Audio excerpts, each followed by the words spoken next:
Baik, Assalamualaikum warahmatullahi wabarakatuh. Selamat malam. Di sini kelompok kami akan mempresentasikan tentang tugas besar JALO 3, yaitu vulnerability testing menggunakan website DVWA atau DEM Vulnerability Web Apps.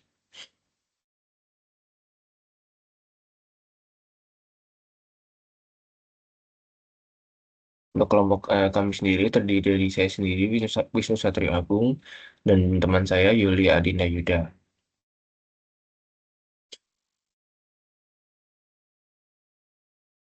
Oke, untuk pendahuluan, latar belakang dari eh, laporan ini adalah pesatnya perkembangan teknologi informasi telah memberikan dampak yang signifikan dalam berbagai aspek kehidupan, mulai dari kemudahan akses, efisiensi proses kerja, hingga efisiensi proses kerja. Namun, di balik manfaat tersebut, muncul pula ancaman keamanan siber yang semakin kompleks. Aplikasi web sebagai salah satu elemen utama sering menjadi sasaran serangan karena menyimpan dan memproses data yang sangat penting. Oleh karena itu, penting untuk memahami dan mengatasi potensi kerentanan dalam aplikasi web melalui pendekatan yang sistematis, seperti pengujian penetrasi. DEM Vulnerable Web Application atau DVWA adalah platform pembelajaran yang dirancang untuk mempelajari, mengidentifikasi, dan mengeksploitasi kerentanan aplikasi web. Dengan memanfaatkan DVWA ini, para penguji keamanan dapat mempraktikkan berbagai teknik serangan untuk mendalami kelemahan sistem secara lebih terarah. Penelitian ini bertujuan untuk mengeksplorasi kerentanan keamanan tingkat medium yang terdapat pada DVWA, guna memberikan wawasan tentang berbagai jenis serangan dan langkah mitigasi yang tepat. Rumusan masalah. Berdasarkan latar belakang, pengujian penetrasi menimbulkan beberapa pertanyaan sebagai berikut.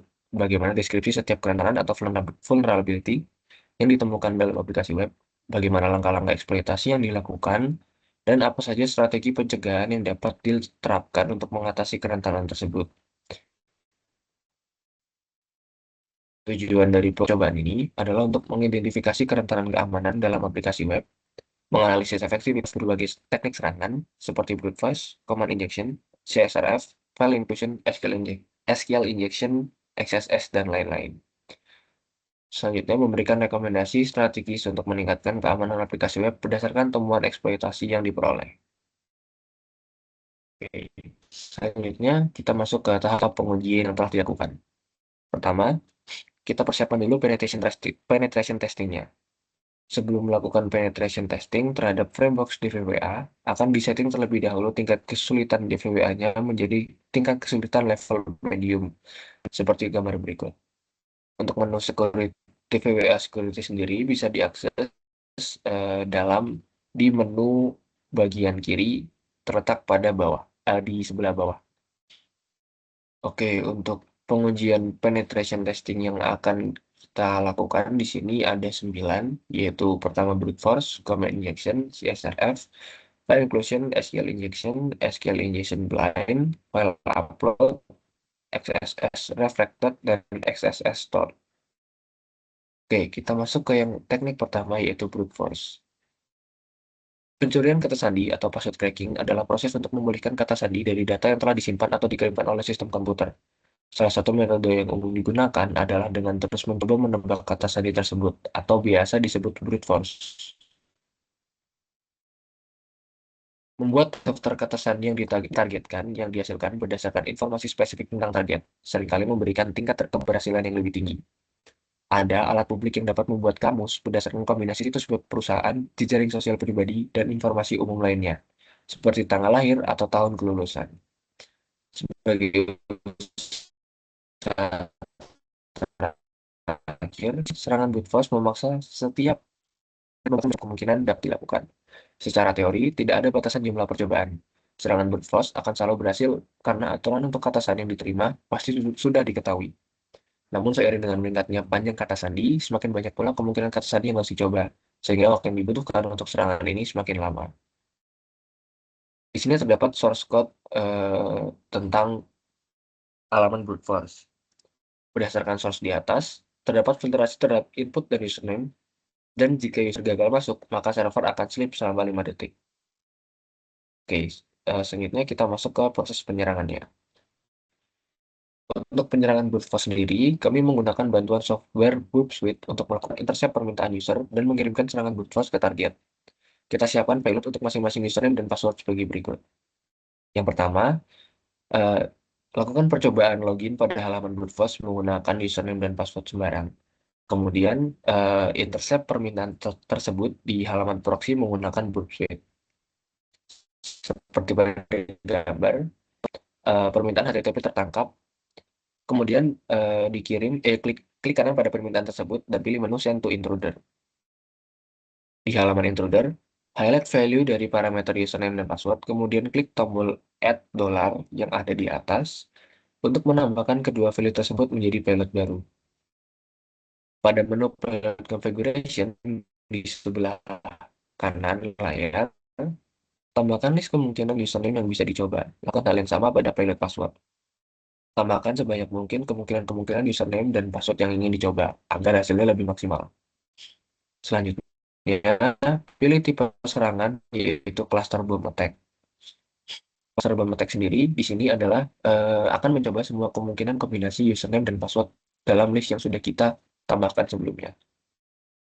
Selanjutnya, masuk ke menu setting, kemudian tambahkan grep extract baru. Klik refresh response, kemudian highlight baris kode yang menunjukkan pesan dari hasil login. Hal ini digunakan untuk mendeteksi apakah serangan berhasil atau tidak.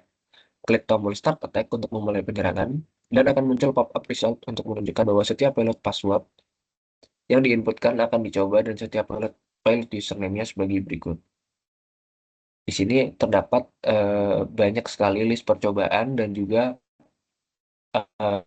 balik return atau respons dari website terhadap payload yang kita kirim. Berdasarkan gambar di atas, bisa kita lihat bahwa request ke-16 yang merupakan request dengan payload username dan password yang sesuai memiliki respon welcome, di mana ini menunjukkan login berhasil. Sedangkan percobaan yang lainnya menunjukkan respon username and or password incorrect. Oke, selanjutnya pencegahan apa yang bisa dilakukan terhadap kerentanan ini? Yang pertama, batasi jumlah percobaan login untuk setiap pengguna dalam waktu tertentu. Gunakan CAPTCHA untuk mencegah bot otomatis mencoba kombinasi username dan password. Terapkan autentikasi dua faktor atau 2FA. Gunakan kebijakan kata sandi yang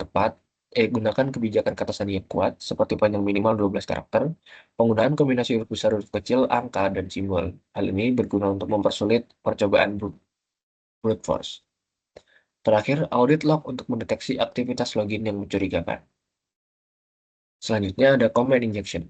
Tujuan dari serangan command injection adalah untuk menyisipkan dan mengeksekusi perintah yang ditentukan oleh penyerang di aplikasi yang rentan. Dalam situasi seperti ini, aplikasi yang mengeksekusi perintah sistem yang tidak diinginkan akan berfungsi seperti shell sistem palsu, dan penyerang dapat menggunakannya seolah-olah ia adalah pengguna sistem yang sah. Namun, perintah-perintah tersebut dijalankan dengan hak akses dan lingkungan yang sama seperti yang dimiliki oleh layanan web. Serangan command injection terjadi biasanya karena kurangnya validasi data input yang tepat, yang dapat dimanipulasi oleh penyerang. Untuk proses penyerangannya sendiri, di sini terdapat code pada halaman command injection. Berdasarkan gambar di atas, source untuk keamanan tingkat medium menunjukkan adanya filterisasi terhadap simbol N dan semikolon atau titik koma. Simbol-simbol tersebut akan diubah menjadi string kosong dengan str replace.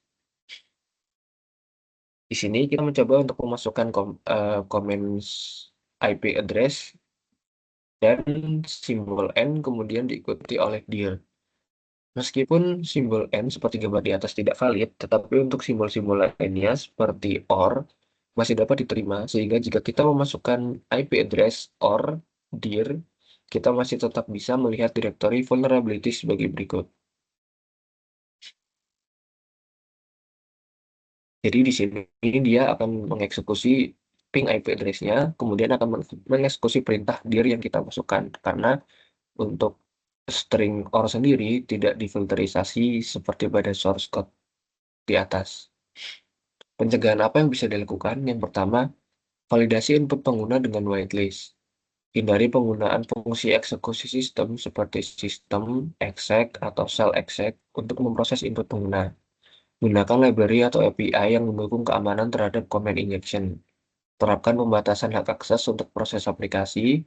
Terakhir, monitor dan audit log untuk aktivitas tidak biasa pada sistem. Selanjutnya ada CSRF atau Cross-Site Request Forgery. Adalah jenis serangan yang memaksa pengguna untuk melakukan tindakan yang tidak diinginkan pada aplikasi web tempat mereka sedang terautentikasi. Dengan sedikit bantuan rekayasa sosial seperti mengirimkan tautan melalui email atau chat, penyerang dapat memaksa pengguna untuk melakukan tindakan sesuai keinginan mereka. Eksploitasi CSRF yang berhasil dapat membahayakan data dan aktivitas pengguna jika targetnya adalah pengguna biasa. Namun, jika yang menjadi target adalah akun administrator, serangan ini dapat mengkompromikan seluruh aplikasi web atau mempengaruhi seluruh kinerja aplikasi web. Serangan ini juga dikenal sebagai XSRF dan mirip dengan cross-site scripting atau XSS, di mana keduanya sering digunakan bersamaan dalam serangan. Untuk melakukan penyerangan CSRF, hal pertama yang perlu dilakukan adalah login dengan user lain. Pada kesempatan ini, akan digunakan username Pablo dan password admin sebagai penyerang terhadap admin. Database user bisa didapatkan di database DVWA yang berada di PHP admin. Di sini, percobaan masuk sebagai user Pablo, dan ini untuk gambar tabel user pada database DVWA. Untuk proses penyerangannya sendiri, eh, source code pada halaman CSRF. Di sini terdapat kode filterisasi untuk framework CSRF. Pada penyerangan tingkat medium, terdapat validasi apakah HTTP referer mengandung server name. Hal ini bertujuan agar jika HTTP referer yang tersedia tidak mengandung server name, maka password tidak akan terubah secara mudah. Untuk memperoleh HTTP referer pada CSRF, kita coba ubah password menjadi kita coba hack. Dan setelah password berhasil diubah, kita akan mendapatkan HTTP referer untuk mengubah password. Ini untuk field mengubah password pada framework CSRF. Kemudian di sini untuk mendapatkan HTTP referernya yang ada di URL. Setelah itu, masuk ke framework SSS Store untuk hilangkan max length untuk field name agar field name bisa menerima lebih dari maksimal karakter, atau dalam kasus ini, maksimal karakter untuk field name adalah 10. Hasil inspect framework SSS Store dengan max length adalah 10. Setelah itu, hilangkan max length yang terdapat pada elemen input. Selanjutnya, kita masukkan HTTP referer yang sudah kita punya sebelumnya ke field name. Lalu ubah password menjadi password yang baru. Di sini password akan diubah menjadi hayo dengan message coba tekan aku ya, dan teks yang diinputkan adalah sebagai berikut. Berupa image, elemen image. Berikut untuk hasil input teks telah dilakukan sign guestbook. Setelah itu, kita coba untuk keluar dari user Pablo dan login kembali sebagai admin. Setelah login kembali sebagai admin, kita coba akses guestbook yang sebelumnya telah di-sign in oleh Pablo. Berikut adalah tampilan admin yang mengakses halaman XSS Store. Terdapat data yang tadi sudah di-sign oleh user Pablo. Setelah kita menekan guestbook dan tes kredensial untuk username admin dan password,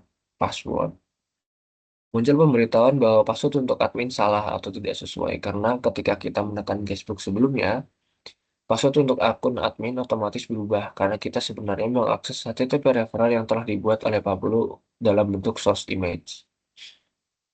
Gambar di atas adalah bukti bahwa password admin sudah berubah karena ketika menginput username admin dan password, server menunjukkan kesalahan password untuk user admin.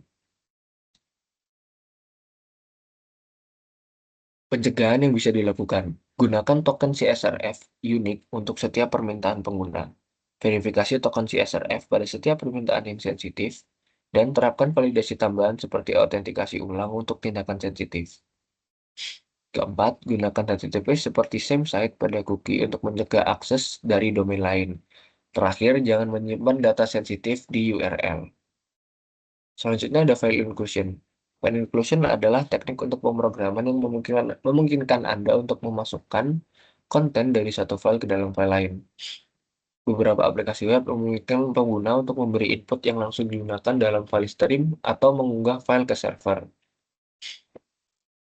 Jika file yang dimasukkan berada di mesin target secara lokal, serangan ini disebut Local File Inclusion atau LFI. Namun, jika file itu berasal dari mesin lain, serangan ini disebut Remote File Inclusion atau RFI.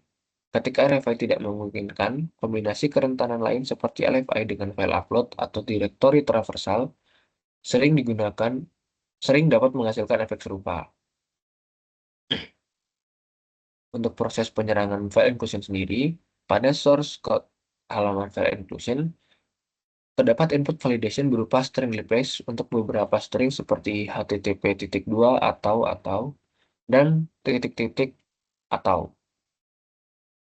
Jika dilakukan hal yang sama seperti pada tingkat low, line 3 masih tetap tersembunyi seperti berikut. Penyerangan dengan flags pada line 3 masih tersembunyi.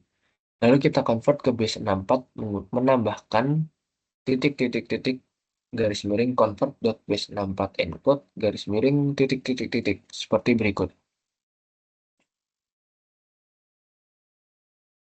Hasil setelah mengonversi flags ke base64, hasil encoding flags dari format base64 dengan cybersafe. Pencegahan yang bisa dilakukan adalah validasi input file dengan whitelist, artinya hanya file yang diizinkan yang dapat diakses, batasi direktori yang dapat diakses oleh aplikasi, atau gunakan mekanisme seperti chroot atau open based Hindari menggunakan input pengguna secara langsung untuk menentukan nama atau path file, terapkan validasi dan sanitasi input dengan ketat, dan nonaktifkan fungsi seperti allow URL include pada konfigurasi server. Baik, untuk selanjutnya akan dijelaskan oleh teman saya.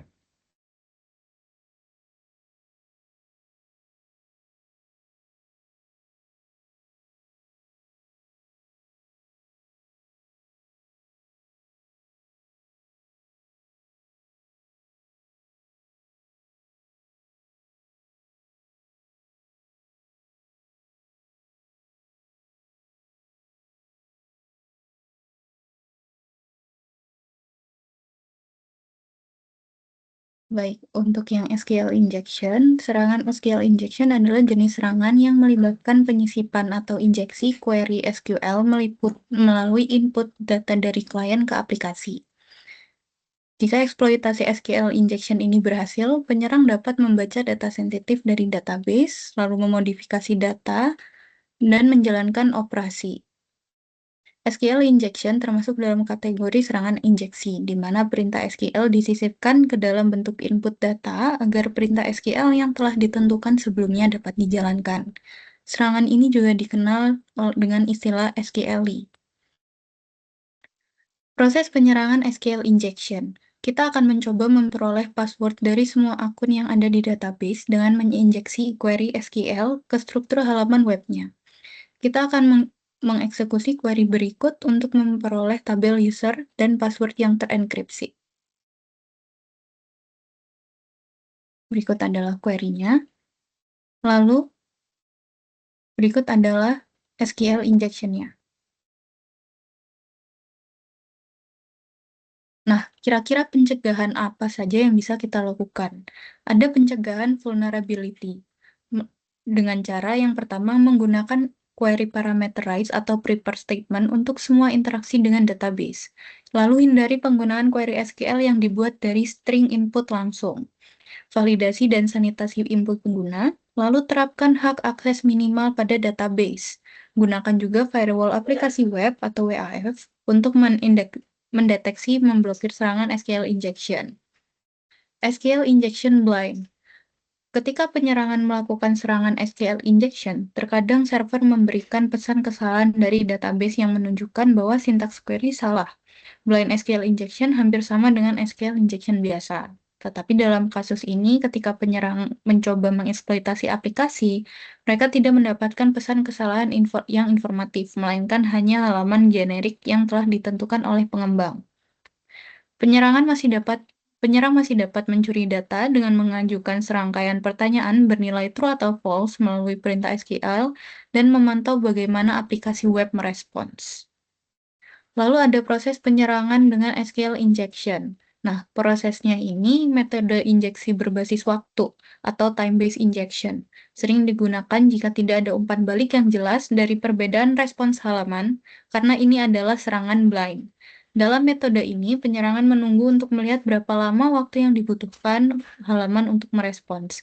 Jika responnya lebih lama dari biasanya, berarti query yang mereka jalankan berhasil. Setelah diinjek query sleep, server melambat selama 5 detik, membuktikan bahwa blind injection berhasil. Kira-kira pencegahan apa saja? Yang pertama sama seperti pencegahan SQL injection biasa, tapi ada tambahan bisa menggunakan mekanisme logging untuk mendeteksi permintaan yang mencurigakan. Lalu sembunyikan pesan kesalahan database dari pengguna akhir. Lalu ada deskripsi vulnerable dari file upload. File upload adalah kerentanannya yang terjadi ketika sebuah aplikasi atau situs web memungkinkan pengguna untuk mengunggah file server tanpa pengamanan yang memadai.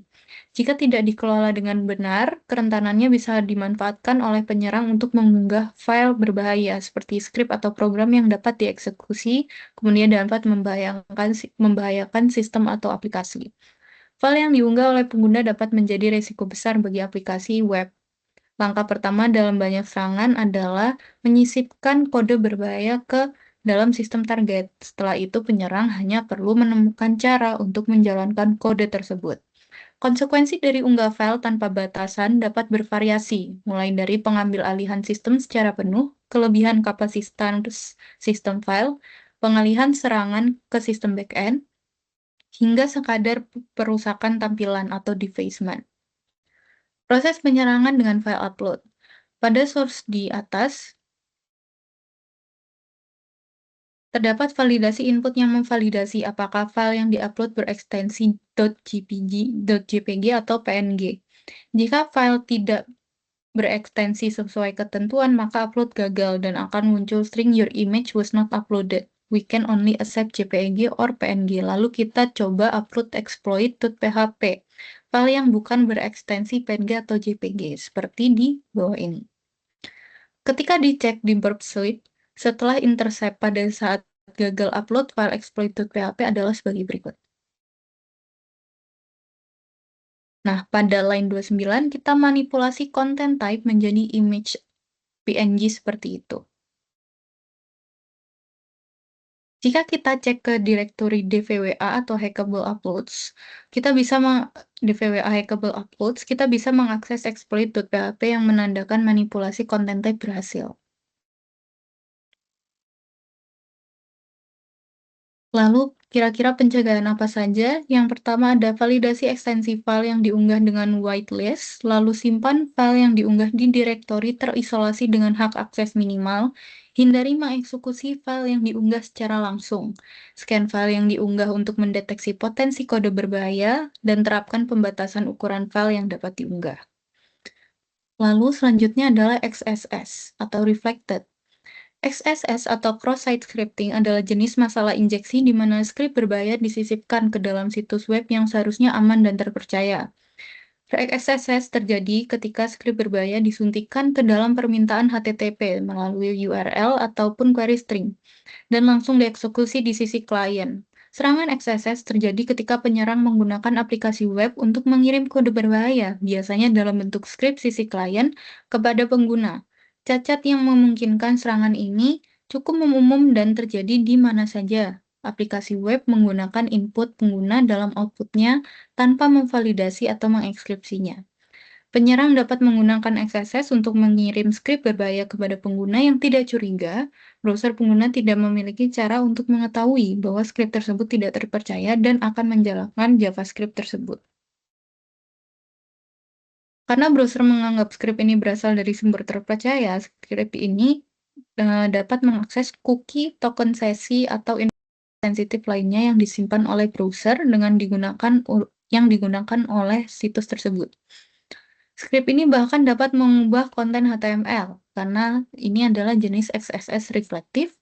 Kode berbahaya tidak disimpan di aplikasi web jarak jauh, sehingga memerlukan sedikit rekayasa sosial, misalnya dengan mengirimkan tautan melalui email atau chat. Berikut adalah proses penyerangan XSS. Berdasarkan source di atas, dilakukan filterisasi terhadap input name dengan str replace untuk setiap string script menjadi string kosong. Pada file name, ubah nama menjadi text area. Jika kita memasukkan teks seperti berikut, alert tidak bisa ditampilkan seperti berikut. Namun, karena str replace sensitif terhadap hal kecil, biasanya karakter, jika kita mengubah input teks menjadi script alert hack, alert akan muncul seperti gambar di bawah ini.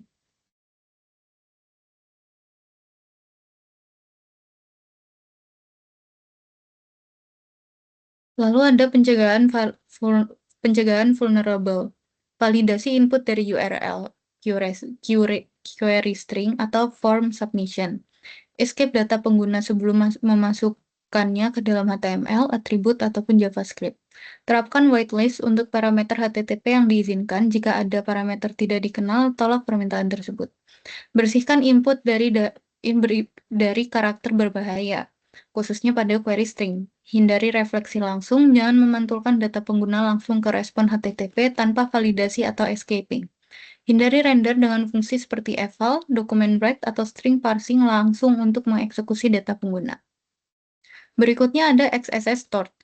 XSS Tort ini sejenis dengan XSS yang lebih berbahaya karena skripnya disimpan di dalam server dan dieksekusi setiap kali korban mengakses halaman yang berisi skrip tersebut. Seorang penyerang dapat menggunakan XSS untuk mengirimkan skrip berbahaya kepada pengguna yang tidak curiga. Browser pengguna tidak dapat mengetahui bahwa skrip tersebut tidak dapat dipercaya, sehingga skrip tersebut akan dieksekusi. Pada kasus ini, XSS disimpan di dalam database. Serangan XSS ini bersifat permanen hingga database di-reset atau payload dihapus secara manual. Proses penyerangannya pada source di atas terdapat validasi input message dengan nama dan dengan name dengan validasi name berupa replace terhadap script menjadi string kosong. Hal pertama yang perlu dilakukan adalah lihat struktur web atau inspect halaman tersebut dan hilangkan max length pada field name. Jika memasukkan string, tidak akan muncul alert karena string tersebut telah terfilter. Namun, karena str replace sensitif terhadap besar kecilnya suatu karakter, jika memasukkan string akan muncul alert hanya karena penulisan S pada script menggunakan huruf besar. Pencegahan vulnerable, validasi input. Batasi input hanya untuk format yang sesuai seperti teks atau angka. Sanitasi input. Dan yang ketiga adalah escape data sebelum ditampilkan menggunakan fungsi seperti HTML special charge, content security policy, hindari inner HTML, dan audit dan monitoring.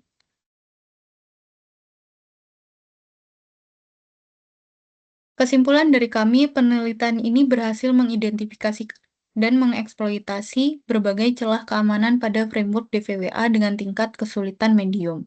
Teknik brute force dimanfaatkan untuk melewati mekanisme autentikasi dengan cara menganalisis pola respons server. Eksploitasi comment injection memungkinkan perintah tidak sah dijalankan meskipun terdapat upaya filterisasi terhadap simbol tertentu. Serangan CSRF berhasil menunjukkan bagaimana manipulasi HTTP referrer dapat digunakan untuk mengubah data tanpa otorisasi.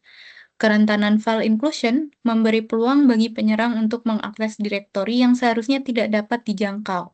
Sedangkan SQL injection mengungkapkan kelemahan dalam query database. Selain itu, XSS memberikan akses terhadap penyerang menyisipkan skrip berbahaya yang dapat mempengaruhi pengguna lain.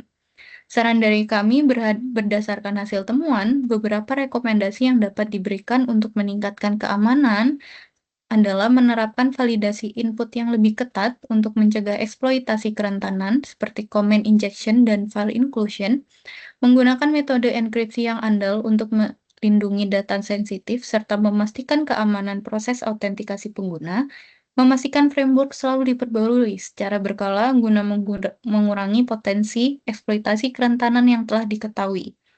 Menjadikan pengujian penetrasi sebagai kegiatan rutin dalam siklus pengembangan perangkat lunak untuk mendeteksi dan memperbaiki kerentanan sejak dini.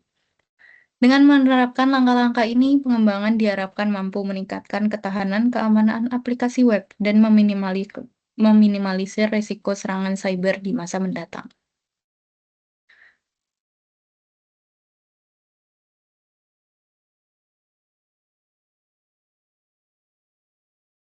Baik, eh, sekian dari kelompok kami.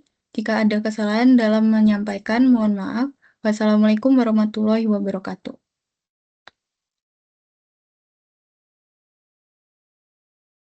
Waalaikumsalam.